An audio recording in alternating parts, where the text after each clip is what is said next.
Welcome back to BKR Travel. We are back for another day of beautiful Fiji. Yes, another video where we're going to be talking about there being more than just the tourist hotspots. Yes, for the sake of this video, we're going to be removing Nandi. We're going to be taking out the Mamanuthas. We're going to be taking out the Yasawa Islands. Obviously Suva, and pretty much everything in between. So Nandi, all the way down to Singatoka, down past the Coral Coast, Pacific Harbour. All those are the tourist hotspots of Fiji, where when you think of Fiji, that's the main place everyone goes to. They're like, yep, that's it. It's simple. And that's the easy thing. You know, if you want just a simple trip where you just experience the vibes, depending on where you are, there's different vibes for the Mamanuthas and the Yasawas and Nandi and all the likes and Coral Coast. They're all different vibes, right? But there is more to Fiji than just these places where most people will just automatically go to and say, yep, that's it. And there's so much to explore through the hundreds of islands that Fiji encompasses. Now, not all of those islands are going to be inhabitable, and not all of those islands are actually going to be able to stay in a hotel, but let's get into it. Let's talk about the places that you can visit that not many people actually really talk about, and you'll get even more of a private experience. First up is Taveuni. Yes, Taveuni is an island up to the northeast of the mainland of Viti Levu. So just to confirm with everybody, Nandi and Suva on the mainland are in Viti Levu, which is the main big island of Fiji, and then everything else kind of just like surrounds it, right? You go up top to Vanua Levu, and just off of that is Taveuni. Full of beautiful waterfalls, pure rainforest, and plenty of stunning mountainous ranges. Taveuni is also known for one of the best snorkeling diving in Fiji, with reef known as Rainbow Reef. There are only 12,000 people who live here. 12,000. That's not many.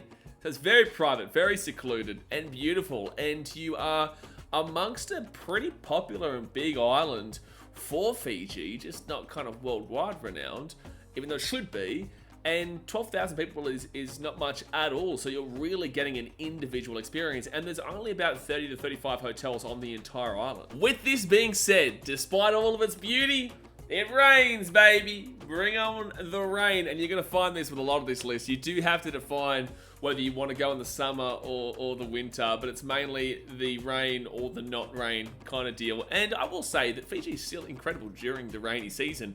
Most people actually travel during the rainy season and the cyclone season, right? So don't let the overall kind of season dictate when you go and when you don't go. But statistics for you. So in Taveuni, averaging about 2,600 millimeters or 102 inches a year. And if you head up to the highlands, that can rise to 4,500 millimeters or 177 inches a year. March tends to see the most rain. That's pretty wet. You know, March is pretty wet. The best time is actually in July. So yeah, just kind of make sure that you are aware when you're going to these places, when you're going to Fiji in general, of what kind of season it is. But again, don't let that change your mind about going. Next up, we've got Kadavu. Now you see it's got Kadavu, but I pronounce it Kadavu because when you see a D in Fijian, you put an N in front of it. That's how it's pronounced. Like when you come to Nandi, it's not Nadi, it's Nandi. And Kadavu is actually closer to the mainland of Viti Levu. However, it's actually lesser known than Taveuni, being even though it's very similarly regarded, like they're very much compared between the two of Kadavu and Taveuni. So although it's closer, most people actually recognize Taveuni even more. So it's even less known about, but closer to the mainland. You can either fly there from Nandi, or you can head over to Suva and then catch a ferry across, which I believe is about like $22 for the ticket. It could have changed, and it's about a 5 to 7 hour journey. And I think that's on the upper end of what I just said. I think it's more closer to 7 hours and whatnot, and it all comes down to the waves, and it comes down to the water and how, you know, choppy it is and the weather, right? So keep that in mind. But it's a cool experience. It's a good experience to be able to go over there on the ferry, whatnot, for that kind of duration for so cheap. Like I said, $22 is nothing, right? So yeah, heading over to Kadavu from Suva is probably the go if you want more of an experience. But again, you can fly directly from Nandi as well. Unreal white sandy beaches, which in Fiji, mind you, is not always the case. When you're looking at hotels, you need to make sure whether it is a white sand beach or it's a black sand beach. And that is a key thing. Now, if you like black sand and all that type of jazz, go for it. You know, that's your kind of deal. Not personally mine, but some people may still enjoy it, and it's probably going to be a little bit cheaper, I would personally say. So maybe it comes down to that. But always make sure about the white sand versus the black sand. Obviously, as it's Fiji, you're going to find the beautiful crystal clear waters, turquoise, unbelievable. Beautiful, man. And there is a beautiful reef there, Astrolabe, the Astrolabe reef. It's actually got less people than Taveuni as well. It's only 10,000 people, so 2,000 people less. And I don't believe there's actually a great deal. Yeah, it says there are only 7 hotels on the island. So it's very secluded. But similar to Taveuni, visit during the dry season, which is May to October. As more often than not, it'll be blue skies and you won't have Netflix inside to have to watch, right? Because when it's raining, you're probably going to stay inside, you're probably going to chill out, and you're probably going to watch some Netflix. Hold on there, son. I can promise you right now, look what I do. I do BKR Travel here on YouTube, and I also do BKR Sport on the other YouTube channel for all sporting, NRL, basketball, all that kind of jazz. Trust me when I say, internet in Fiji, oh boy, you're in for a treat. People still go in December. It's still a popular time. It's not going to rain the whole time, but do be prepared for rain. And also the internet, like I said. It's diabolical. We move on now to Savu Savu. Savu Savu is on the island of Vanuatu, which I mentioned before. It is extremely close. It's just off of Taveuni. They're up north, northwest of the mainland of Viti Levu.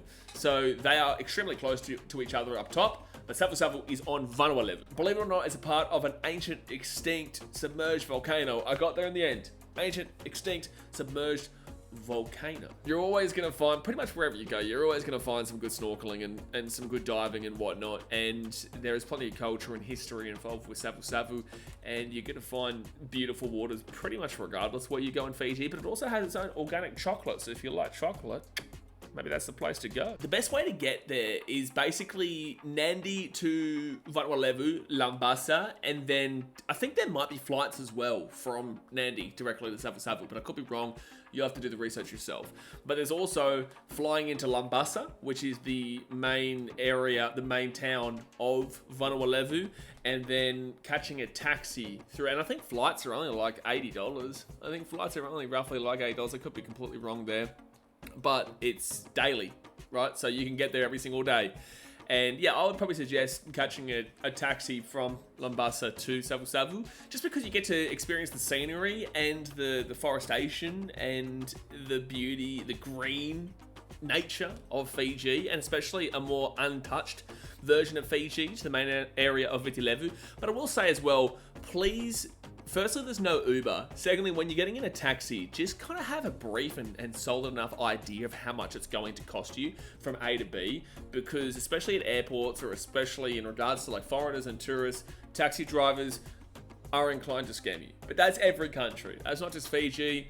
You know, look at many countries in the world, taxi drivers are going to try and get more out of you than it probably is worth. So just be a little bit more aware of how much things are costing so that you don't get charged an exorbitant price. But the issue as well here is that it is very, very secluded. So I've never been to Savu Savu, so I can't really even speak on this, but I will say it is very secluded. So maybe you don't have too much of an option regardless, but it's a good place to go. Savu Savu is a good, underrated place to go. Get out there, beautiful, a lot more quieter, and world's your oyster. Finally, there is only about 30 hotels in Savu Savu. It isn't the most underrated on this list, and it is growing in popularity, but there is only 7,000 people there as well, so very private. Get amongst it and you'll enjoy your time up there. Number 4 out of 5, we do have Voli Voli, which is in basically Raki Raki. Now, this is actually on the mainland, so I wanted to put one here that I thought was going to be a good suggestion based off of still being on the mainland and quite easy to get to, because so far we've gone Kondavu, Taveuni, and Savu Savu, which is off the mainland.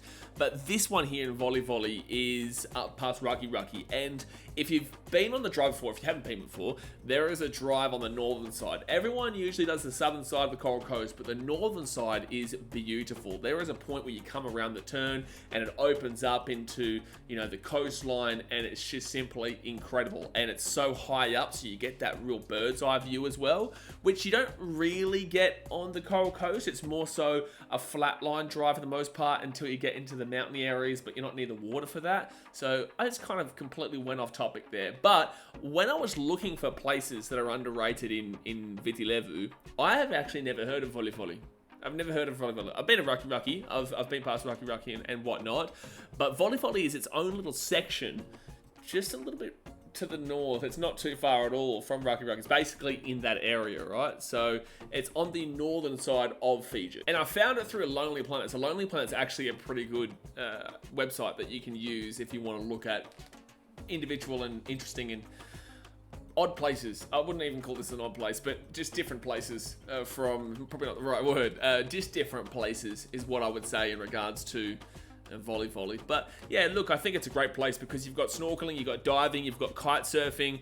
It's amongst the Vatu i Ra Marine Conservation Area, and it's also close to Mount Tobaivini, which is the highest peak in Fiji. Now, this takes about 6 hours to get up. A lot of actual professional hikers and whatnot will probably be like, oh, that's easy. But it's the highest peak of Fiji. Respect it, man. You know, it's going to be a good little journey for you, and I guarantee that it'd be beautiful. If you guys would like to see me at some point on this channel go and do a hike up the top of Mount Tomaivini, it'll probably have to be at the back end of this year because I have got a lot of travel prepared beforehand. But drop it in the comment section, and I'll see if I can do a vlog. Well, I will do a vlog. If we get enough people commenting it, I will do a vlog of climbing Mount Tomaivini, but good luck to me. Gee whiz. There are only 2 specific hotels in Volivoli, so you're not going to be contending with too many people, but also don't let it sell out. I don't think it would, but also don't let it sell out, so go and check it out. It's only a very short distance away from Raki Raki, which only has about 6,000 people there. Obviously, Volivoli, very different. There's just the 2 hotels. Realistically, there might be a village, I'm not too sure, but it's a very short distance away from Raki Raki. There's plenty of culture here, local appreciation, water, beautiful, potato, tomato. It's a great place to go. So very underrated, still on the mainland, not a great deal of a distance. Like, it's still a few hours drive from Nandi, but you get to experience the drive to there around a lesser used road. The main road it's the same road. It's literally the same road that goes all around, but that's Kings Road, and I think Southeast Queens Road. Final one of the 5 underrated places in Fiji to travel to is Ovalau. Now, Ovalau is actually really close to Suva, but obviously it is not on the mainland, and you can't actually fly there from Nandi. You have to get to Suva, and then you can fly to Ovalau, but there is also a ferry that goes from like a little bit northeastern part of Suva. It's not in Suva itself, but I'd probably suggest just flying there from Suva, to be completely honest with you. Basically, you can decide to fly from Nandi to Suva and then Suva across to Ovalau, or you can enjoy the scenery, catch a bus or a taxi. Probably recommend a taxi, but taxi will be a lot more expensive. I guess you could do like a tour bus or something and organize a tour bus to go up. But if you want to really experience the Coral Coast on your journey to Ovalau and on your journey to Suva, then yeah, absolutely jump on a tour bus, or you can hire out a taxi and whatnot. Just don't go paying exorbitant prices. But it's only $54 for a flight from Suva to Ovalau with Northern Air, which is, I feel like, is an individual airline to Fiji. It's Red. I'm pretty certain it's an individual airline. That's not what this video is about. Maybe that's a video for the future in regards to domestic airlines. But no, Northern Air is what takes you from Fiji capital to Ovalau. Now, Ovalau is a very tropical climate and has deep-rooted historical relevance in Fiji's past. So it's not just a beautiful island for the sake of being a beautiful island. It actually has deep relevance, because Levuka, the capital town of Ovalau, actually once used to be Fiji's capital, not Suva. The island is also an eroded volcanic crater and has the graves of the first missionaries in Fiji. Probably talk about, I don't know if that's about Thomas Baker and whatnot. Thomas Baker is going to be in a video a little bit later on, which is about cannibalism in Fiji, so keep that one out. But keep an eye out for that one, sorry. Keep an eye out for that one. But I'm not too sure if that's about Thomas Baker or not, because that's not from where Thomas Baker was. So maybe he wasn't the first missionary, he was just a big missionary. I need to know more about Fiji culture before I talk about that. But again, not what this video is about. But at one point, Levuka was the biggest boomtown in the entirety of the South Pacific. What I would say about Ovalau is that it's not your normal picturesque Fiji as you would imagine. It's got its own style. It's got its own like flair.